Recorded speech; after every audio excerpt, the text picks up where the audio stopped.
the same as a video in the past where there's a cactus with a big blooming flower. So it's a different flower, but the same cactus. And then in my last picture, a little bee came and wanted to get in the picture, and the same thing happened yesterday when I took this picture, that a bee appeared and wanted to be in the picture.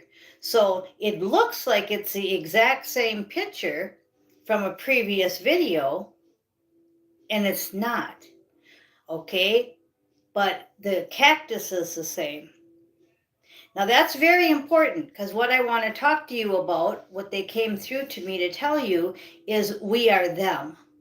And what I mean by we are them is, have you ever felt drawn to, I'm going to give you some examples, the pyramid codes, okay? And you're like, oh, this is so cool. Or have you ever been drawn to hieroglyphics or caves, right? And all this together, and you're like, well, I've never left my city. How can I love this stuff so much? Well, because you were them.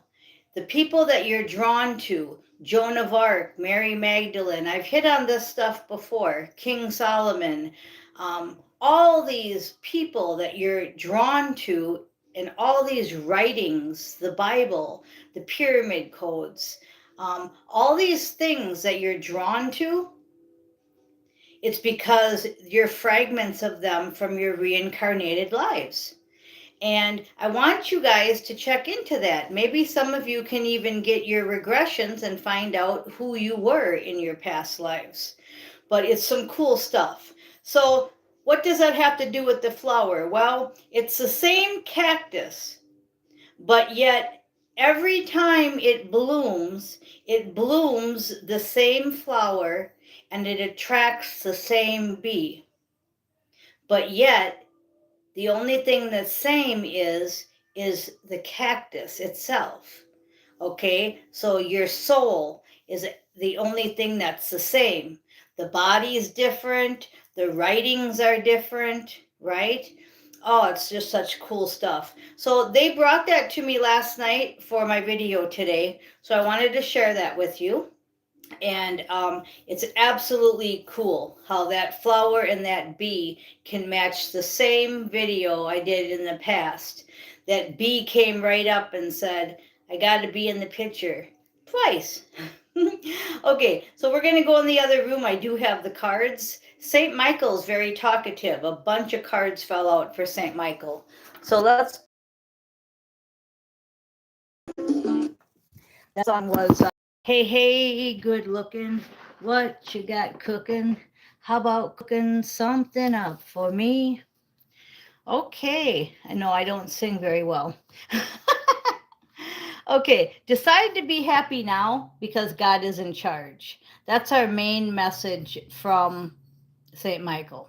Okay, decide to be happy now. So if singing makes you happy, like it does me, then sing. And God is in charge, so don't worry about your future, okay? All right, now, St. Michael gave me all these cards. Positive thoughts create positive results. You're guarded, you're protected. New beginnings, fresh starts.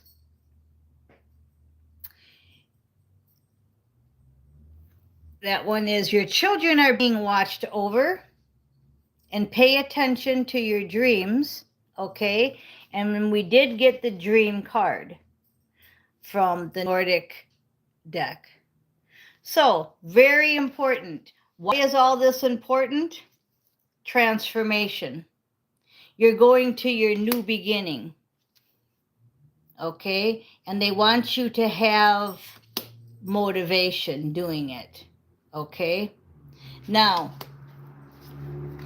these cards go exactly right together, if you haven't noticed. The dream card and new beginnings, fresh start. God's in charge, decide to be happy now. Okay, so that's the main part there. Then on my new card that I'm making, we have the Queen of Cups energy, we have love, true divine love, ancient love, okay? Love is the answer and love is all around you. So that's the energy on my card that I'm making, okay? Miss Mystic cards. One a day. And then when they're all gone, which there's a whole stack of them, then I will shuffle them. But right now we have the Queen of Cups energy. But it's divine love, it's ancient love, okay? It's not just random love that you pick up at the bar.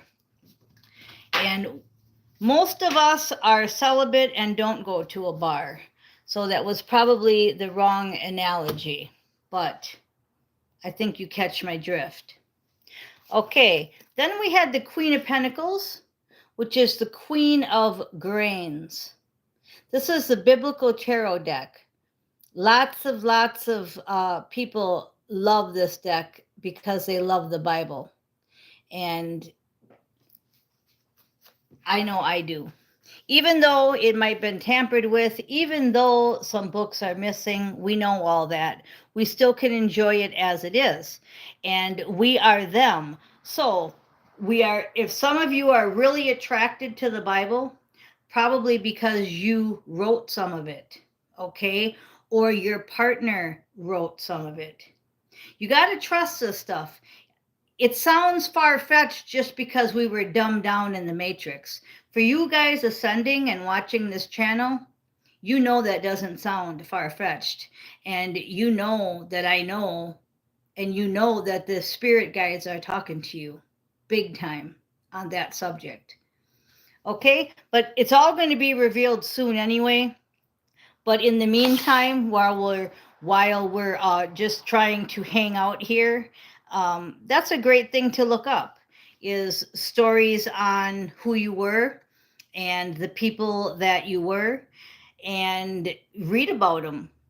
I know, like Joan of Arc being acquitted 25 years after the fact doesn't bring back all the pain she went through for burning on that cross, does it? Putting a statue up of her and putting her in all the books as a hero doesn't bring back her pain and suffering, or doesn't take away her pain and suffering. But now she's a hero. Now she's famous. Now every home knows Joan of Arc. Well, you know, if you were Joan of Arc, you'd be like, I'm still pissed, you know, and that's why in this life, when I came into this program of Alcoholics Anonymous in 1995, I had to work on my anger because I had so much cell memory. I had so much cell memory that I was very, very full of rage. All right, we'll leave it at that. Okay, we've got Proverbs chapter 31, verse 18. Okay, so you want to study 31, Proverbs 31, and it says, she sees that her trading is profitable and her lamp does not go out at night. The Proverbs 31 woman. Now, a lot of you know about the Proverbs 31 woman, and it's funny because earlier when I said most of us are celibate and don't go to bars, well, if you read about the Proverbs 31 woman, she is the woman to look up to in the Bible that God would like us to be like. Now, when I talk about celibacy, I want you guys to all understand that it's just part of the ascension. You know, part of the ascension is getting rid of all of the old. Okay, I'm not saying you can't have sex with your twin flame. I'm not saying you can't have sex at all. What I'm saying is that most of us are choosing to get rid of everything in our past, including drugs, alcohol, sex, smoking, eating bad food. Some of us have gave up meat. Some of us have gave up dairy. You know, whatever your body is calling you to do. I'm a dragonfly from Lemuria. A hummingbird, excuse me. I'm a hummingbird from Lemuria, and I'm also a Lemurian. I'm many things, but we love sugar. And I'm addicted to sugar. But if I didn't have sugar, um, my body doesn't react like yours. So some of you that say sugar is poison and you don't like sugar, okay, that's you. Don't say that everybody on the planet can't have sugar, just like dairy or just like meat. You have to go by your body. My body is pretty good, okay? It's very healthy, and it's my body. It's good. It's a good avatar. Could it be more toned? Yes, but can't be perfect. Okay, so the Queen of Pentacles. Then we have the Nine of Swords, and the Nine of Swords is telling me that you're leaving the situation. It doesn't tell me that you're in a Nine of Swords. It's telling me that you're leaving a Nine of Swords predicament. A Nine of Swords is like a disappointment area. Maybe somebody had to break up with somebody or leave a matrix job. Maybe they lost their home and they're homeless. So it's a disappointing part of the chapter, but nines are the end. So as we go into 10 of Swords, you're taking that and you're leaving it behind. You're leaving behind the disappointment. Okay? Now, in the middle here, we have, this is really funny because this is like your warning, okay?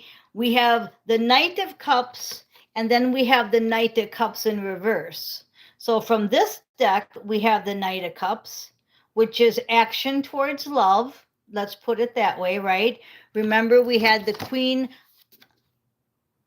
divine love, ancient love. We want our twin flame type of love. That's the kind of love we want, right? And it's on the way. There was confirmation, okay? It's on the way.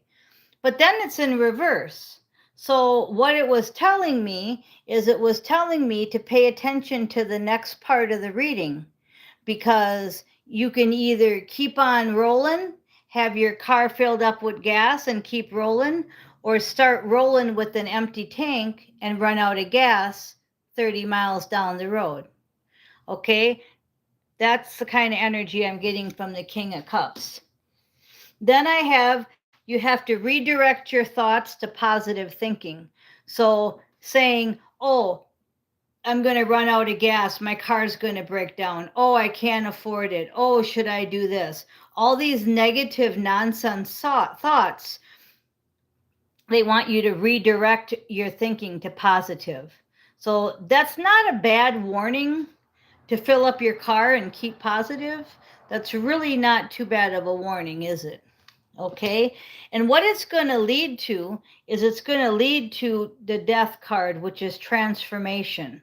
Okay, again, I'm drawn to his hand where he's pulling back the curtain and he's looking and he's seeing the desolation of the world. It's pretty bleak out there. So we have to rebuild and transform, and that's why we're getting together with our twin so that we can continue our mission. Okay, the angels have this. Now, what do the angels have? They wanted me to go a little deeper and tell you that some of you have some challenges, and the challenges are with what I just said: addictions, alcohol, sex, gambling. Everything I said earlier in the video, so make sure if you didn't hear it, you go back, is exactly what the angels are saying are your challenges. They are saying they have this if you turn to them, if you decide to be happy now. From this video on, you wouldn't have to have another drink, drug, bad food item, cigarette, marijuana, or sex if you left your challenges to the angels. It all starts with one day. So this could be the day that you don't do any of that stuff anymore because you want to be pure for your mission. I stopped it 25 years ago because I knew what my mission was, and I was told You can't drive a spaceship unless you have 25 years sober. And we'll leave that where it is. Okay, then the last two things are the emperor and dance like no one is watching. Emperor is on the way. He just has to figure out if he's going to stay positive and put gas in the car, or if he's going to be slothful and negative. And I don't think that's a problem. I don't. It's just they wanted me to warn you, because if you've ever traveled, it can be stressful. And it can be stressful meeting somebody new, even though you're together in 5D and higher. It can be really stressful meeting somebody.